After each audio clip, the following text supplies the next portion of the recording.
কাশেম চাচা, ওই যে একটা কথা বলি, তোমার ওই ঈদের আগে তোমার সফর শেষ করে আসা যায় কিনা দেশে দেখো না। হ্যাঁ আচ্ছা, চেষ্টা করো। কি প্রধান উপদেষ্টা? ও হ্যাঁ বলছে। আচ্ছা শুনো, প্রধান উপদেষ্টা কিন্তু চায়না যাওয়ার আগে জাতির উদ্দেশ্যে একটা সুন্দর ভাষণ দিয়েছে। হ্যাঁ তুমি কি শুনছিলা? কি ওয়াইফাই নাই? ও তো তোমার, হ্যাঁ বলছে তোমার তো ওয়াইফাই নেই। আচ্ছা ওই জনগণ যেটা বলছে আমিও পত্রপত্রিকা পড়ে কিছুটা বুঝছি। হ্যাঁ উনি ভাষণ দিয়েছে, খুব সুন্দর কথা বলছে, এবং ওই নির্বাচনের কথাও বলছে, আবার পাশাপাশি দেশে নাকি যুদ্ধ অবস্থা বিরাজ করছে।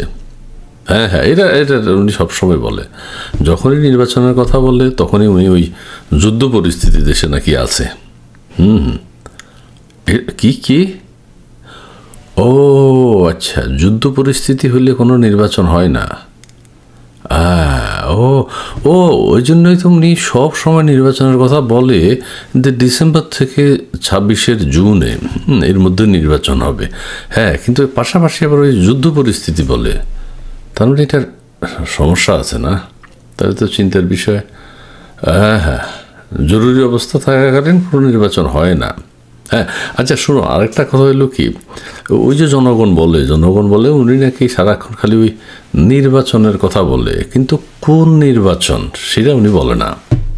মানে হ্যাঁ বলছে যে নির্বাচন, এখন ওই সাধারণ মানুষ কইতেছে রে ভাই রে, উনি তো জাতীয় নির্বাচন শব্দটা বলতে হবে।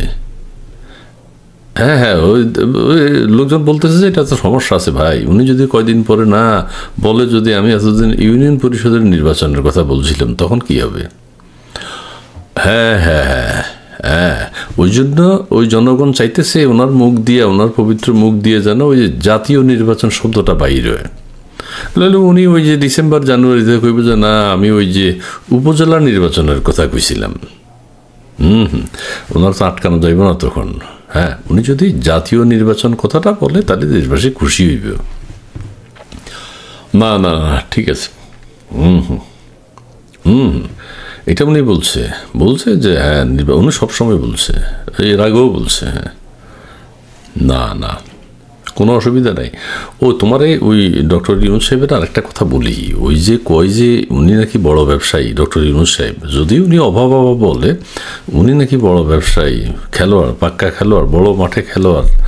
হ্যাঁ উনি বলে ওই যে চায়নাও নাকি ব্যবসা বাণিজ্য বুঝে, ওই জন্য ইউনূস সাহেবরে বিমান পাঠাইয়া রং করাইয়া পাঠাইছে, নতুন বিমান রং করছে। হ্যাঁ এটা তো করে নিয়ে গেছে। তো দুই ব্যবসায়ী বসবে। আরেকটা কথা তোমার আমি কবু। আচ্ছা ঠিক আছে। ওই যে একটা কথা, উনি তো বড় ব্যবসায়ী, উনি যদিও বলে আমার ওই ঘর নাই, বাড়ি নেই, টাকা নাই, পয়সা নাই, কিছুই নেই, কিন্তু উনি ওই এই ক্ষমতায় এসে বহু ব্যবসা ওনার নামে নিয়ে নিছে, ওই গ্রামীণের নামে, বুঝছো? ওই যে গ্রামীণের নামে রিক্রুটিং এজেন্সি নিছে, গ্রামীণের নামে উনি ওই বিশ্ববিদ্যালয় করছে একটা, গ্রামীণের নামে উনি ওই যে ইন্টারলিঙ্ক স্টার ইলন মাস্ক কি বলে না ইংরেজিতে, ওই ইলন মাস্কের ব্যবসাটাও নাকি গ্রামীণ ফোন দিয়ে দিব। হ্যাঁ এই ছাড়া আরও বহু গ্রামীণের নামে আরও বহু কিছু উনি নিছে। হ্যাঁ গ্রামীণ পাট, গ্রামীণ আঁশ, সব গ্রামীণ। এখন লোকজন বলতেছে কোনো একদিন পরে হয়তো উনি কইব ওই যে আলিরিয়া সাহেব আছে না আরেকজন, ওই যে বেটা আমেরিকান নাগরিক, হ্যাঁ আলিরিয়া সাহেব, এরা তো সব ওই জুলাই আগস্টের গিরিং নায়ক আর কি। আলিরিয়া সাহেব ওই যে, আর তোমার মনে নাই ওই যে বাংলাদেশের নাম দিছিল উনি, গণতন্ত্রী বাংলাদেশ। হ্যাঁ এখন ওই লোকজন কইতেছে এইটা নিয়ে যদি ভেজাল হয়, হয়তো ইউনূস সাহেব কইব যে গণতন্ত্রী বাংলাদেশ দরকার নাই, করো গ্রামীণ বাংলাদেশ দিয়ে দাও, অর্থাৎ বাংলাদেশের নাম হয়ে যাবে গ্রামীণ বাংলাদেশ। তোমার পছন্দ হয়েছে? আরে চাচারে, আচ্ছা তুমি তাড়াতাড়ি আসো, আমার ভালো লাগে না, আমার বুদ্ধি শুদ্ধি দরকার, আমি ওর মানুষের থেকে হই না কুই, বুঝছো? গ্রামীণ বাংলাদেশ ভালো লাগছে না? আচ্ছা। আর ওই যে ইউনূস সাহেবের কথা কইতে আরেকটা কথা মনে পড়ছে তোমার, ওই সার্জিস আলম যে এত পয়সা আল্লাহর মালিক, পয়সা আল্লাহর সেল নেই, এটা বুঝি নাই, বুঝছো? দেশবাসী এতদিন বুঝে নাই। কইলো যে তুই 250-300 গাড়ি, এগুলো কোনো ব্যাপার হইল নেই।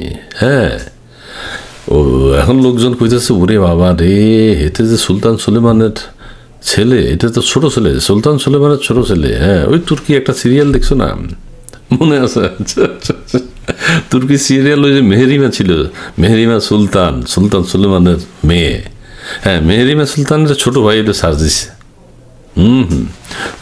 একদম বাড়ি টাড়ি ওইভাবে খানদান। এবং এখন ওই যে এনসিপির আর বাকিরা আসলে অর্থনৈতিক অবস্থা কি আমরা তো জানি না, ওরা এলাকায় গেলে বোঝা যাবে আর কি। সার্জিসেরটা বোঝা গেছি, বাবা রে বাবা ধনাঢ্য, ওই জন্য চাকরি বাকরি করে না, বহু টাকার মালিক। ঠিক আছে, তুমি আর চিন্তা করো না। আসলে প্রফেসর ডক্টর মোহাম্মদ ইউনূস ওই যে উনি, হ্যাঁ উনি ভালো করতেছে, উনি ভালো করতেছে, দেশের জন্য উনি চেষ্টা করতেছে। উনি উনি উনি উনি বলছে জীবনের শেষ মুহূর্ত পর্যন্ত উনি ব্যবসা ব্যবসা ব্যবসা করে যাবে। ওনার অর্থের কোনো অর্থ বুদ্ধি থাকলে অর্থ আইব, উনি অর্থের জন্য সারা পৃথিবী। হ্যাঁ, চায়না গেছে, চায়না থেকে আইসে আবার থাইল্যান্ড যাইব, থাইল্যান্ড থেকে আবার সে জাপান যাইব। ও বাবা, উনি ট্যুর করতে পারে, ওনার কোনো রেস্ট নেই, উনি প্রতিদিন প্লেন থাকতে পারে, কোনো অসুবিধা নেই। আর নানান জন কথা কুকথা এই কথা সেই কথা বলে, উনি নাকি ওই যে স্বাধীনতা বিরোধী, উনি নাকি ওই যে রিসেট ভার্সন পুশ করছে, যে এই নাকি ওই পুশ অবস্থায় আছে, এটা আর ওপেন করতে পারতেছে না কেউ। হ্যাঁ, চলতেই আছে, সব কিছু বিগড়ে যাইতেছে। হ্যাঁ, দেশের হানাহানি কাটাকাটি মারামারি এগুলো আছে। তুমি বাবা আমরা এত কথা চিগাইও না, আমার কথা উল্টো পাল্টা হয়ে যাবে। তুমি চাচা একটু তাড়াতাড়ি আসো, তাড়াতাড়ি আসো, আমার বাঁচাও। হ্যাঁ হ্যাঁ, আচ্ছা ঠিক আছে, আচ্ছা আচ্ছা আচ্ছা আচ্ছা রাখি। হ্যাঁ হ্যাঁ, হ্যালো হ্যালো, হ্যাঁ হ্যালো, আচ্ছা কাইটা দিস। আরেকটা কথা কোয়া যাইতো, আচ্ছা না থাক, আবার যখন ফোন করবো তখন কমো আর কি।